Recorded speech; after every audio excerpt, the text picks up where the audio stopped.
Hey friends, Wayne over here at the Ram Man Ink. Don't forget the ink. Well, here it is, end of November 2021. About 2 years ago, I brought to you a video where I kind of teased a few people. Boy, lots gone on in the last 2 years, hadn't it, with all this COVID and shit. But anyway, I did a little teaser where I showed that I had installed a planetary gear set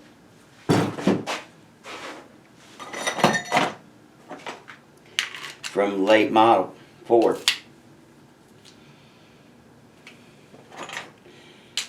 Planetary gear set, right? Sun gear, planet gears, planet assembly, hub, ring gear, annulus. Ring gear stays stationary on the spindle.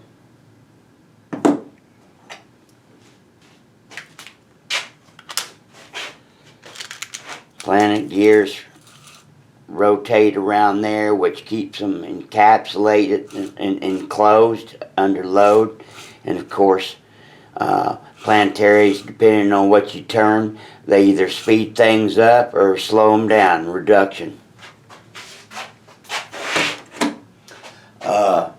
So, me being in the field that I'm in and all the things that I go to, these off-road shows, and being around axles all my life and designing disc brake kits and locking hubs and all that, came to me a few years ago. I was thinking to myself, so what if you could bolt on a kind of like a universal bolt-on set of planetary assemblies for an 8-bolt? Could that be done? Could it be possible?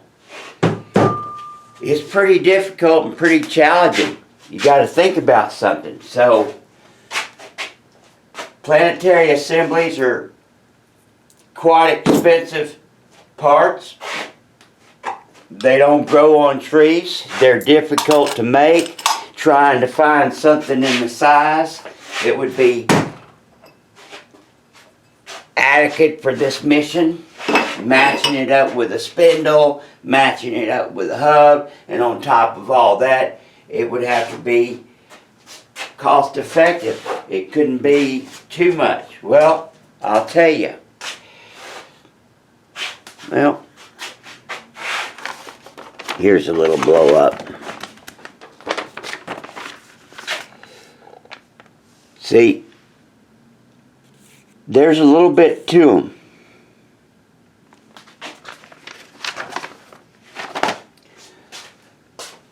What do planetaries do? Well, essentially, they started coming out on old big trucks into the 50s and stuff. And basically, what ends up happening is if you do some gear reduction on the ends of the axles, then everything upstream of those ends has a much reduced load. Depending on the reduction, theoretically, if you have 2-to-1 wheel ends like a lot of planetaries do, a lot of older big trucks do,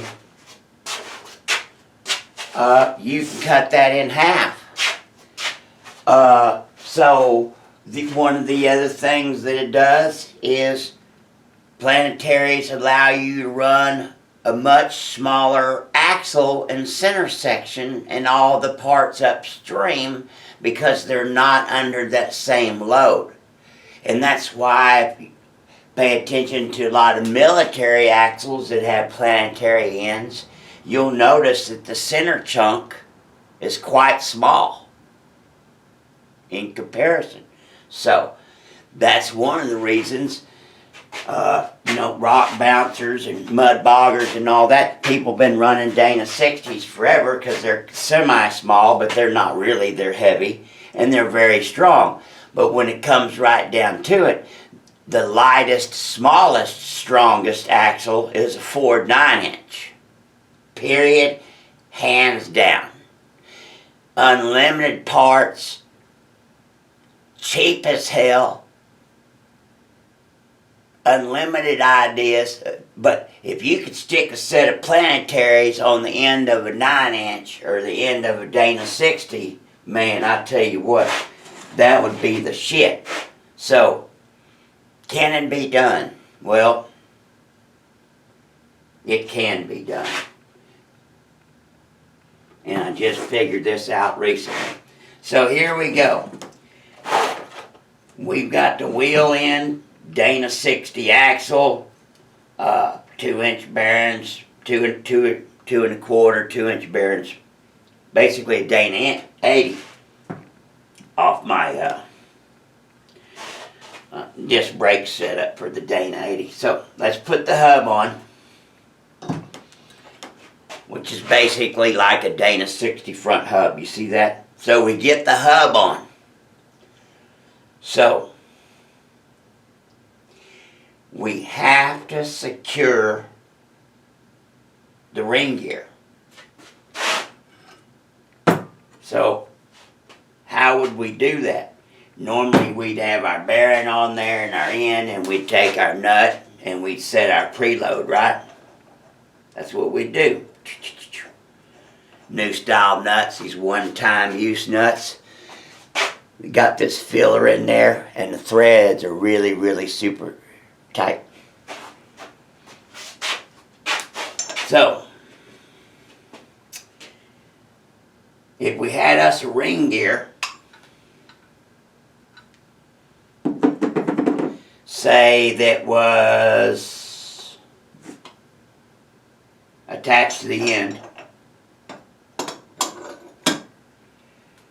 Now,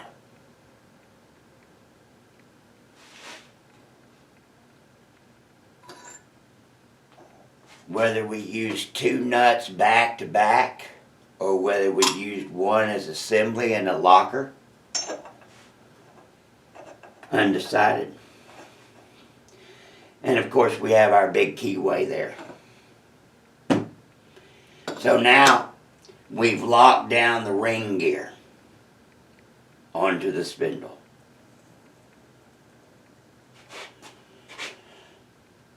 And we've got the end of our shaft coming through.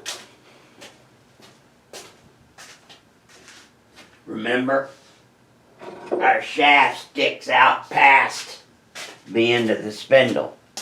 So, we haven't modified anything at all. So, we've got our factory 30 spline Dana 60 front shaft poking through, right? Poking through.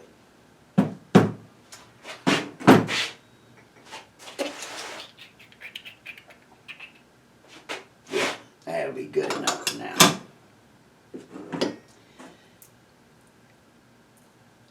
Now, here's our carrier and our big old sun gear.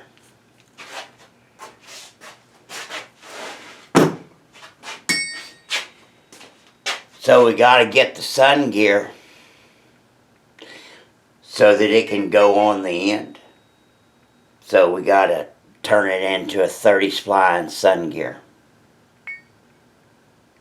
So our first step up is we have these. Now you're going to see about the strength. So normally we'd have this thing sticking out, and it'd be hooked to our little drive flanges and all that. And so look at those little engagement gizmos. So by having this on the end, we immediately transfer this is the load. And not only is it not straight, cut straight, they're cut like that to even increase the surface area of the engagement. And so now we've got the ring gear over here, and we've got our shaft turning our sun gear, which is turning these planet gears.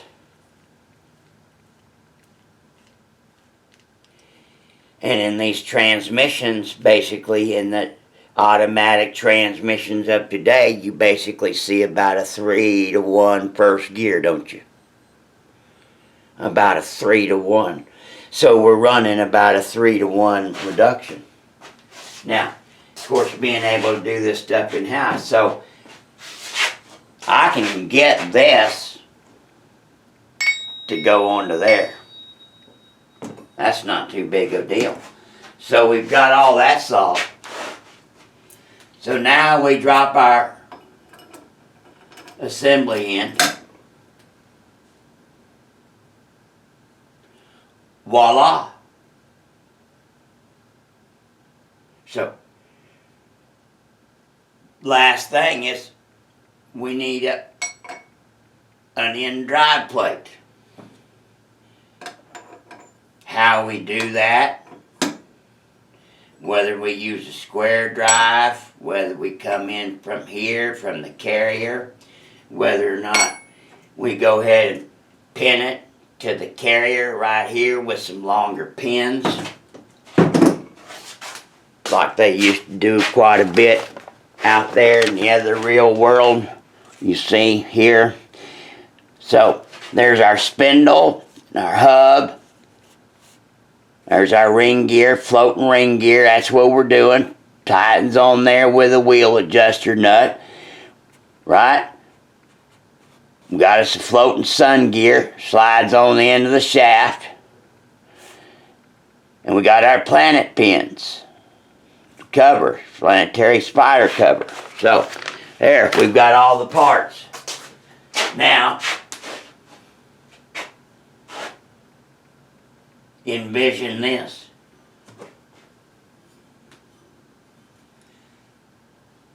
So here's your truck and your wheels on there.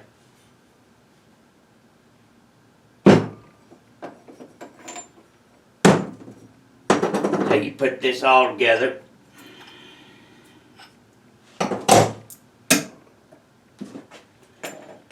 Do it for instruction purposes so I can show you.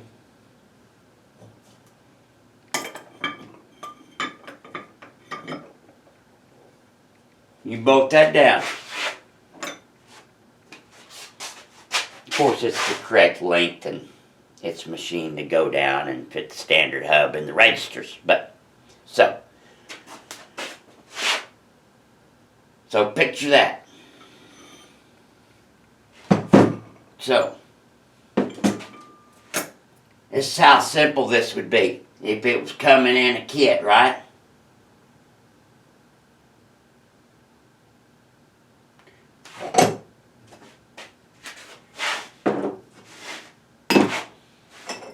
I'll go ahead and show you. So,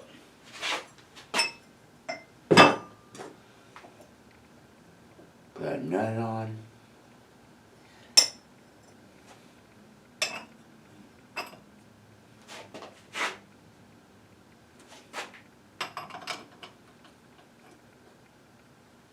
One, 2 pieces. 1, 2 pieces. So, all you'd end up doing is taking your nut off,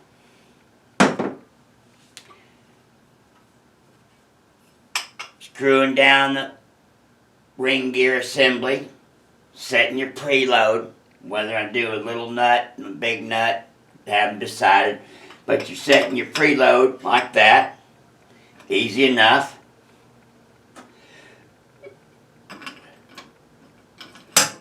Drop in the set.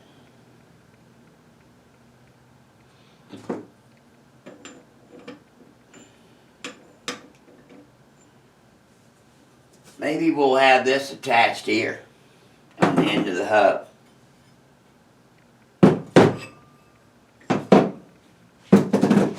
Any gearhead that's got any imagination can see this. Boy, if you could just bolt on a set of Planetaries, universal to an 8-bolt, just kind of a universal setup, would that not be the shit? That would be the shit, my friends. Let me tell you. God bless you. God bless America. And happy trucking. Bye.